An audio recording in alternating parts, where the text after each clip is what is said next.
And because we're in the minority and so many people dismiss us so often, we take things very sensitively, and we shouldn't. You can't change other people. You can only change yourself. You're listening to the Leading Liberty Podcast, where the rising stars of the freedom movement learn from the top minds in pro-liberty marketing, communication, and activism, what's working and not working right now, so you can do your cause the justice it deserves. And now, your host, Jen Gray.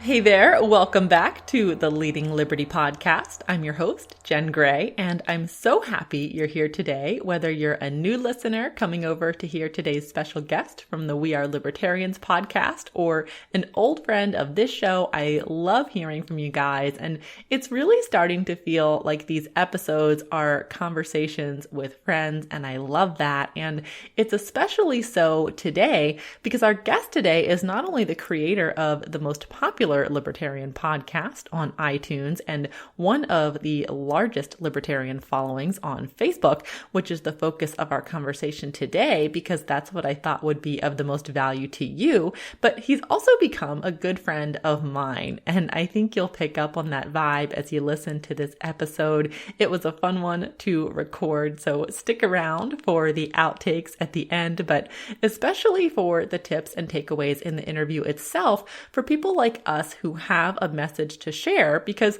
without people to listen to it and engage with us, it kind of defeats the purpose. So if the title didn't already give it away, we're talking to Chris Spangle today from We Are Libertarians. He's the host of their top-ranked podcast and also the former executive director of the Libertarian Party of Indiana and the former marketing director of the Advocates for Self-Government. And what I love about Chris is, despite the fact that we have kind of similar backgrounds in the pro-liberty political and nonprofit world, and both went into podcasting from there, our approaches are totally different. And it just goes to show you that the liberty movement is not a one-size-fits-all event. And there are a lot of different people out there looking for a lot of different things in how they want to experience the freedom movement. And I'm a pretty serious person. I'm kind of a perfectionist, so it definitely wouldn't hurt for me to take a cue from Chris and lighten up a little bit every once in a while. The guy really goes out of his way to put smiles on people's faces, mine included, and I just appreciate him so much for that. And speaking of things I appreciate that put a smile on my face, there's one more friend I need to thank before we dive into this interview, and that's my editor, Brian Voss, because if you've caught our earlier episodes with rock stars like Mark Stewart, John Kramer, Larry Sharp, the one thing they all have in common is that when I've asked about their secret to success, every single one of them has pointed to having an awesome team around them, and I could not agree more. There's no way I'd be able to pull off a weekly show or make it sound as amazing as it does without him, which is part of why I decided to set up a Patreon for Leading Liberty last week, because like Chris and I mentioned in today's interview, creating a quality podcast does cost money. So I promised the people who pledged $1 per episode a shout out by name on the next one I recorded. And the first person to take me up on that was Brian, which kind of made me tear up a little bit, to be honest with you. So Brian, from all of us in the Leading Liberty community, thank you for all the ways you make this podcast possible. And to everyone else tuning in today, thank you for listening. And if you'd like to help keep Leading Liberty ad-free as well, I'll tell you after the interview how you can do that, because I want to make sure first that you enjoy this episode, which I hope you will. I know I definitely did. And Chris has a lot of great insights for us, movement builders for liberty. So without further ado, let's dive into the interview. Hey, Chris, thanks so much for coming on the show. I really appreciate it. Thanks for having me. You bet. So I'd love to kind of get a feel for your freedom fighter origin story. At what point did you start identifying as a libertarian? Well, first it was junior year of high school. I was always politically interested, but in junior year, my history teacher said, "You realize that power is an illusion, right?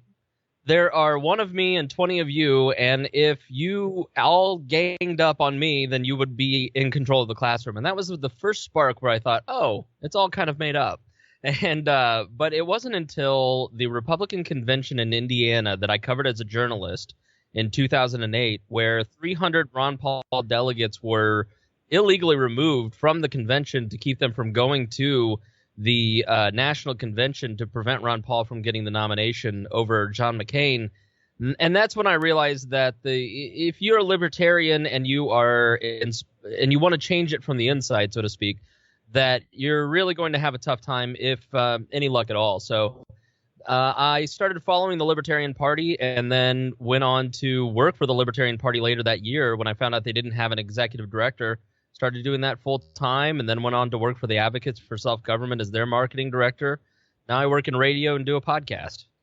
Love it. So I definitely want to talk about your podcast, We Are Libertarians, because it is the top search result if you search libertarians in iTunes anyway, and you have a huge following at like 8,000 downloads a month, which is really impressive. So I love the backstory. What inspired you to start that podcast in the first place? Yeah, so I worked at the Libertarian Party of Indiana full-time in electoral politics, and we initially started it as an outreach to college libertarians, and because I just didn't feel like the ways that we were communicating to college-age kids was really landing. I had always wanted to do a podcast, so I found a couple of y'all kids at IUPUI to do a podcast with me. And then when I left later in 2012 to go work for the Advocates, I took the podcast with me. I kept doing it. And it just, after episode 3 or 4, it evolved from college libertarian focused. I mean, it was clear early on that it was going to be more of a meet the press for libertarians in the way that I wanted to structure it. And it's morphed over these 5 years into something that is much bigger than I ever expected.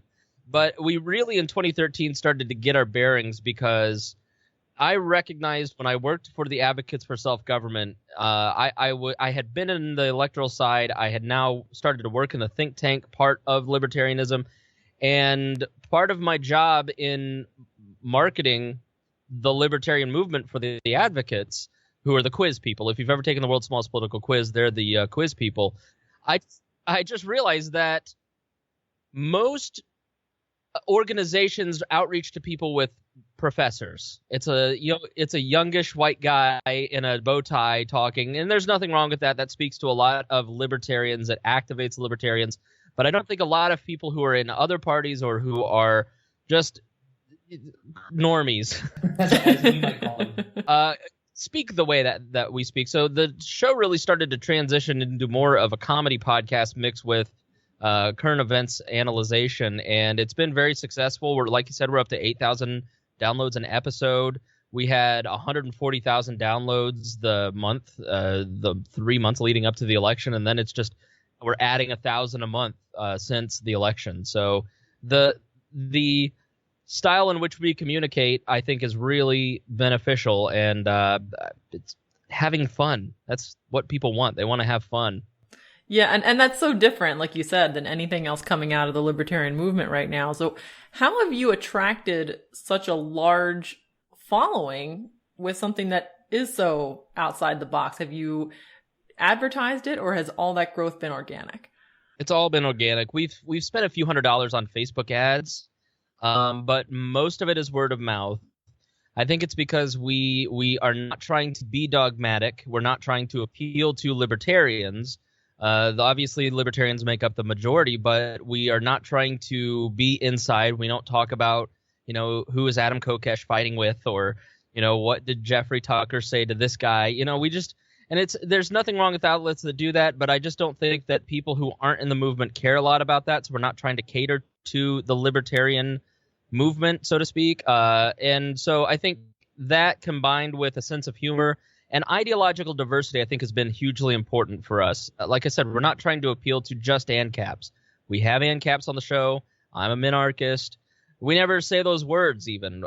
So it just is trying to appeal to a broader audience. And we're talking issues, not broad philosophy, trying to get people to buy an entire program, but trying to talk about issues that they care about and see it in a different way. Love it. Now, how about your Facebook page? Because you have like 86,000 followers, which is 5 times as much as the think tank in my area that's been around for 25 years. So how did you make that happen? That is actually trickery. It's not trickery. So we had grown to 10,000, I think, 12,000 over, which is still really good for a small podcast. It's not advertising. And a guy who ran a Gary Johnson fan page through the last election said, I can't handle this many people. I don't know what I'm doing with it. Would you guys consider absorbing my page? So we actually took over that page, and it has changed a lot of our Facebook activity because we went from having hardcore listeners to the program that were very involved to a very hardcore group of Gary Johnson supporters. And so we've had to completely change the way that we craft our Facebook content.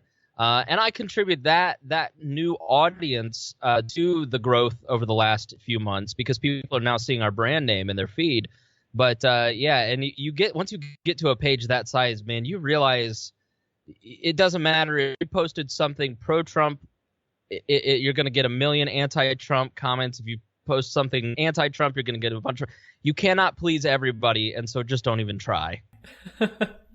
Yeah, I mean, but I think that's a good problem to have, though, because the more people comment on it, the more people are seeing your stuff. So it's kind of a win-win.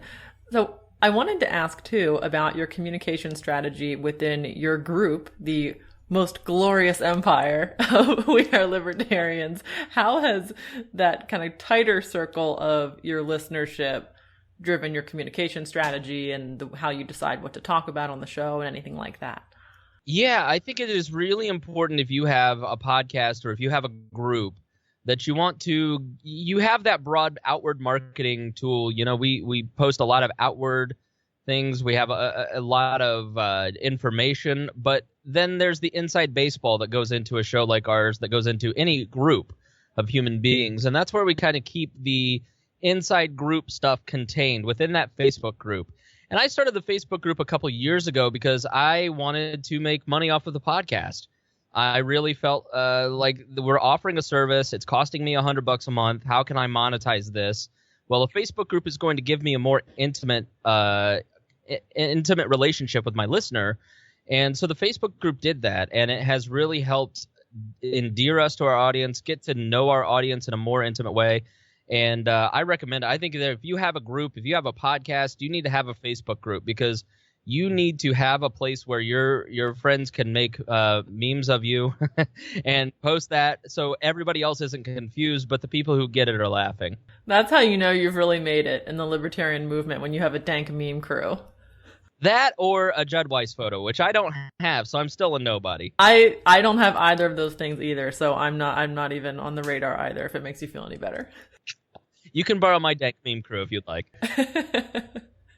So, speaking of the most glorious empire, which is obviously such a hilarious name for something like this, your kind of tagline at the very beginning of your show is that you're treating modern politics with all the irreverence it deserves, which is kind of an outside-the-box approach. So, how are we going to change the future if we're not spending every waking moment fretting about it and insulting everyone in sight? Isn't that how this works?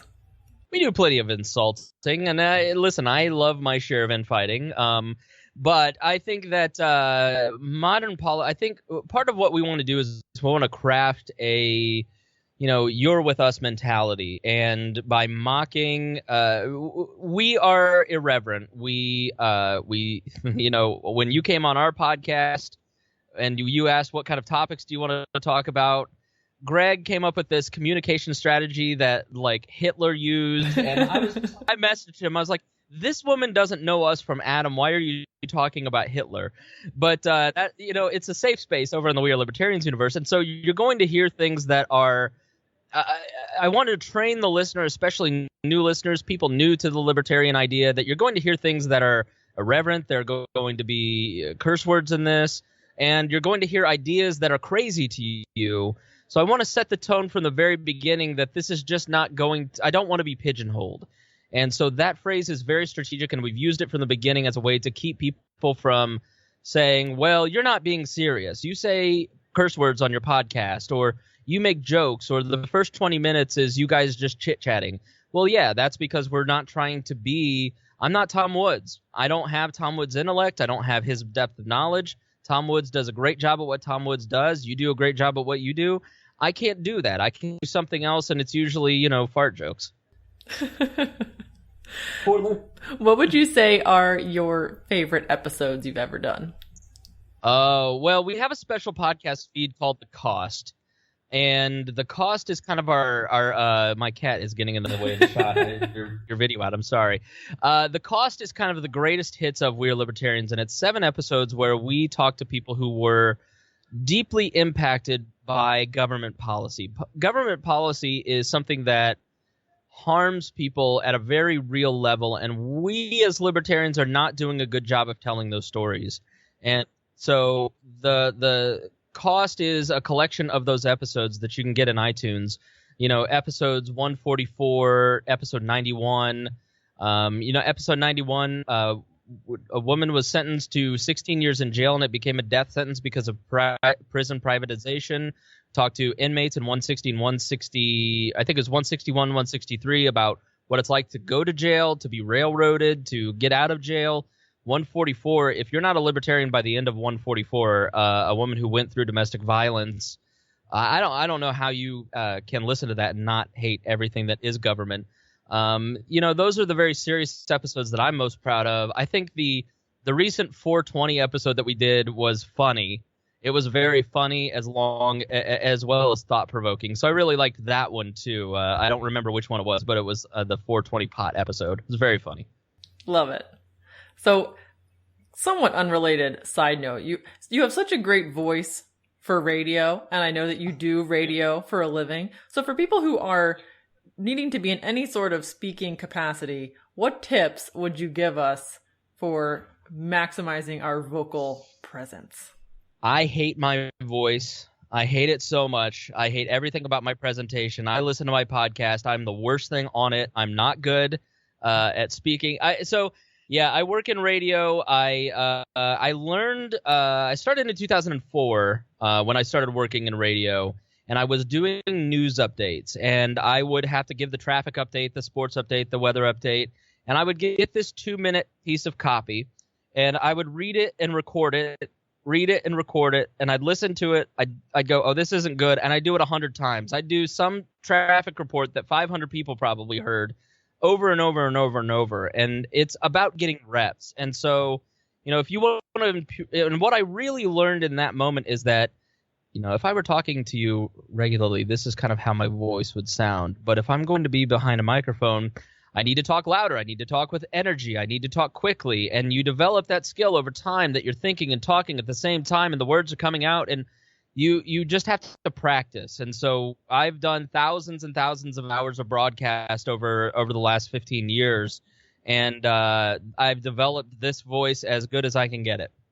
Well, I think it's great. And it's funny you say that, because people say to me all the time, oh, do you have a background in broadcasting? You have such a great voice for radio. And I'm like, what are you talking about? My voice is the worst. I hate the sound of my own voice. But like you said, I have to totally change the way it sounds, because if you and I were just talking normally, I would probably sound something like this. But like you said, you got to pick up the energy, pick up the volume, and actually enunciate, which is something that does not come naturally to me. And listening to yourself too. Like, I was listening to this other interview I did, and I was breathing through my nose, and in listening, I kept hearing myself go.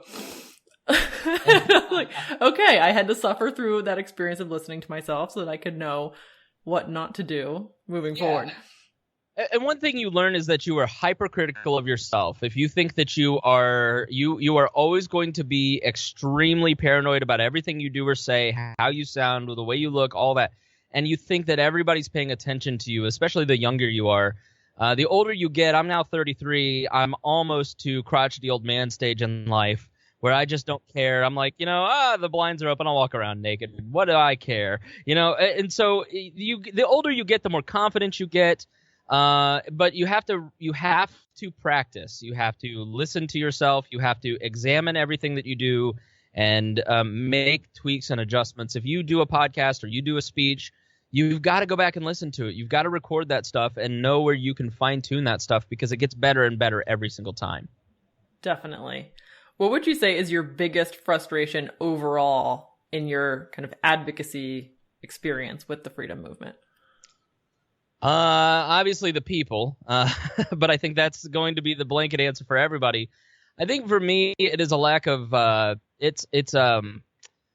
libertarian movement has a lack of confidence. There's a lot of insecurity, and I've spent the last 2 years in therapy, and it did me a lot of good. And as I have gone through therapy, I have learned things about myself and how to become better and be more confident. And seeing those skills build in myself, I now start seeing the old me in a lot of my libertarian friends. And the things that you do when you're insecure or desperately trying to be liked, they telegraph to the listener, to the viewer, to anybody you're trying to talk to. They can sense that you don't really have the confidence in what you're saying. They don't know that you have the confidence to lead. And I think that Gary Johnson was a perfect example when put up against somebody who was the societal expectation of an alpha male. Gary Johnson came across as wishy-washy. When we looked at him and love his authenticity, love and appreciate who Gary Johnson is, your average person sees it as a lack of confidence, a lack of leadership skill, because instead of coming out and saying, you know what, I messed up, I'm not talking about Aleppo anymore, and by the way, my communication guy's fired. Oh, yeah, Joe, gee, you know, I messed up, I'm so sorry, you know, and like that just turns people off. And so that's just a very high profile movement. But I also think that you see in libertarian parties across the country, the infighting is really due to a lot of people who just don't know how to communicate with interpersonal skill. Like they need to learn how to have a conversation with other people, and accept that other people in their group may have a different strategy for the way that their group will go, that they don't have to always be right. I think a lot of people want to be the dictator of their local group, and they don't have the courage to just say, it's okay that people disagree with me, and we're just trying to be right. And because we're in the minority and so many people dismiss us so often, that we take things very sensitively, and we shouldn't. We should just have the courage of our ideas in both politically and philosophically. What do you think the solution is there to that challenge of interpersonal communication within the party? Because it's not really something that candidates can address. It's not really something that there's an organization addressing. Does it need to be a personal situation, or what do you see as the answer there? You can't change other people. You can only change yourself. And so a big reason that I do the podcast instead of going out and speaking or recruiting candidates and training them like I used to do, or, trying to market to a mass audience like I did at the Advocates. The reason I do the podcast is because it's me and 3 other people intimately talking into your ears in the car when you're alone and you have the idea to think about these ideas. You are touching people in a more intimate way by doing your podcast, because you are just right there with them talking. It's just you and them. And I think we need people to stand up and say, you know what, grow up. And I think that and do it in a non-threatening way, in a very productive way, as opposed to the way that we have been doing it for 50 years. So where's the best place to learn more about you and your work? WeAreLibertarians.com. You can get everything there. You can search us out on any platform. We're on Instagram, Facebook. We're still on MySpace, probably. I make sure that when we're on every platform, we're available. Not Google Plus so much, but we want to be everywhere that you're at. So if you are online, please look us up. Just search We Are Libertarians and like us. Listen to the podcast at WeAreLibertarians.com. Awesome. Well, send me those links and I will link it all up in the show notes for everybody. One other question I wanted to ask. Talk to me about Snapchat. I'm an old woman. I don't know anything about Snapchat. I don't know the Snapchats. Fill me in on the purpose of it and how to use it. Okay, Snapchat is a really fun, it's probably my favorite social network because it's very intimate. It is one-on-one communication. It is you and a friend having a face-to-face conversation. So if you like FaceTime or you like talking like this on Skype, then you're going to like Snapchat because it's just this little instantaneous moment in that person's life, or it can be one-to-one communication. It is something that We Are Libertarians is using to. The theory of our show really is that I take characters. Okay, what you hear on the podcast is an exaggerated version of myself, an exaggeration version of all my co-hosts. We have 20 different co-hosts. So there's a lot of people that come on the podcast, and there's a lot of inside baseball, and so I need to find ways to cut that down because I only get 2 hours a week to really put out there during the podcast form. But there's all this other time that we can, and it's our main social circle. So we have the ability with Snapchat and Instagram and our personal Facebooks to kind of shade in the characters and reinforce those characters. Harry is our black correspondent who is such a redneck. He wears a Terry Labonte hat. He's just one of the most interesting people you'll ever meet. He's incredibly intelligent and funny. And, you catch people in these little moments in your friends group saying funny things, and it's just great to capture that. Like last night, Kat Anagno, she was here cooking. She lit an electric grill on fire, And so how do you catch an electric grill on fire? But it's just a little funny thing from characters on the podcast that we can kind of put on Snapchat, and people can have a laugh. We don't put politics on Snapchat, for instance, because I just don't think people go to Snapchat for politics. We'll put memes on Instagram, but that's as political as we get on Instagram. That is the same thing. That's a more permanent version of a look inside the recording of each episode, the parties that we throw with each other. And so that's what I use Snapchat and Instagram for, really to kind of keep people invested in these characters that come on our show. So, and I think that's what really separates us from other libertarian podcasts, is that it's not just political talk. It is your friends sitting around a table, and so for them to feel like they're friends, they have to know personal details about the people that are on the show, the funny stories that make friend circles special, and trying to recreate on a larger scale that friend circle. And it's not something that I can really teach. It's something that you just learn by trial and error. And you've got to have a pretty solid group of people who A, are funny, B, intelligent, and C, have the thick skin that it takes to have those little vulnerable moments put out to, social media and on the podcast. And we had a party this last Saturday night, and there was a lot of shenanigans, and we spent an hour talking about the shenanigans, and everybody gets a little. I apparently quote unquote stole hamburgers. Jeremiah got way too drunk, and we talk about those things. And so you go, I don't know if everybody should know that about me. I was uncouth at a party. Everybody just goes, this is fun. Everybody loves it. It doesn't really matter. And so you've got to have that confidence as well. So that's what Snapchat is for. If you're a libertarian party, if you're a local group, if you're a campaign, then that's what you should use it for, is to give people a peek behind the curtain and let them see those human moments. That's what you should use Instagram and Snapchat for.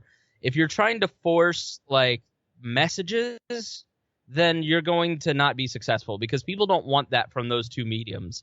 They'll accept a little bit of that, but by and large, people are on Instagram and Snapchat for humanity, and you've got to reflect that, you've got to show that, and you've got to do it in a funny and creative way.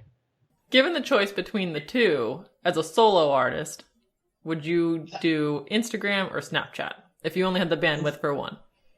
Instagram, because Instagram is a much bigger social network. It's connected to Facebook, so you can advertise on it. It has stories now, which is basically, long story short, Snapchat wouldn't sell to Facebook, so Facebook said, okay, we'll just start our own Snapchat on Instagram, and I think it is going to become more popular and eventually take over where people's eyeballs are going. So I would stick to Instagram.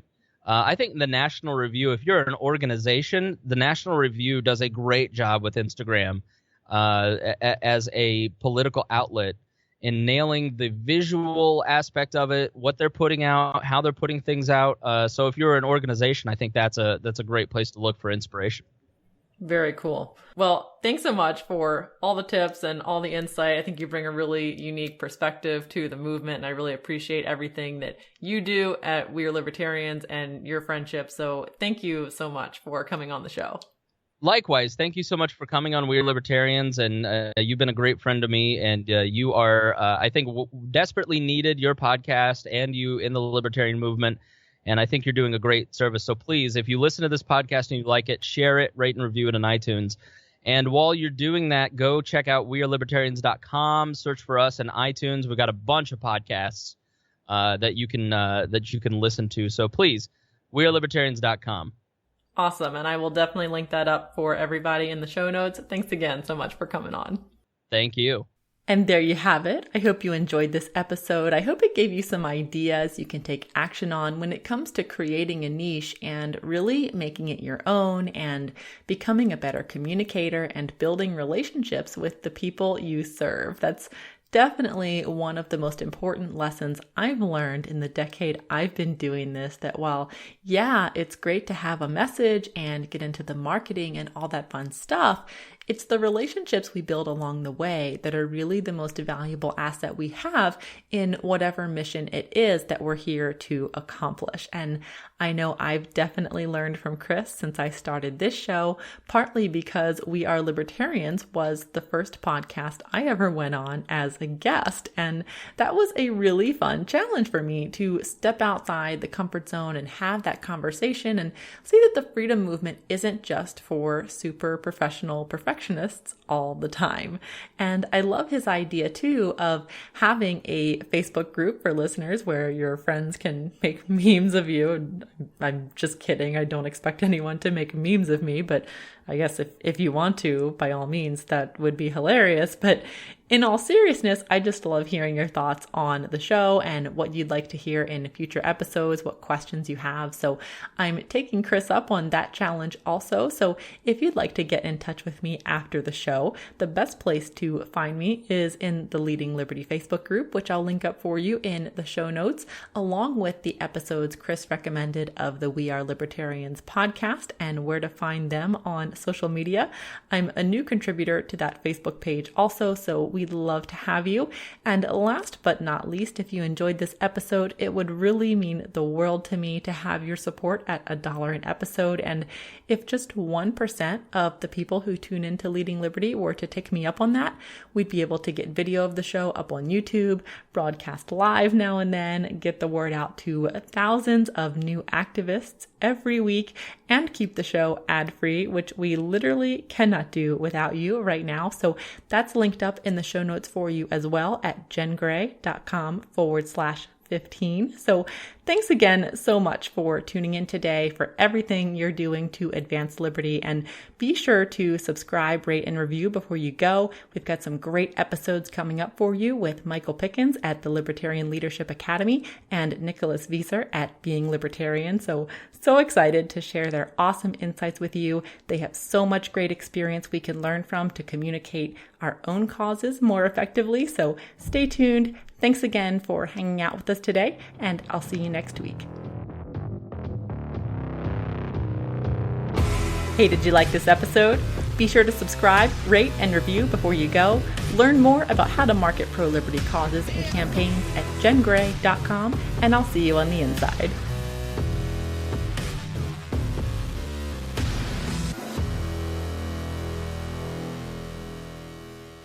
I'm just gonna doodle while you're talking to me. I wish he'd stop filibustering. Let me start talking. Let me the hangman. All I know about Snapchat is that it looks like Pac-Man. My problem is that I don't know when to shut up.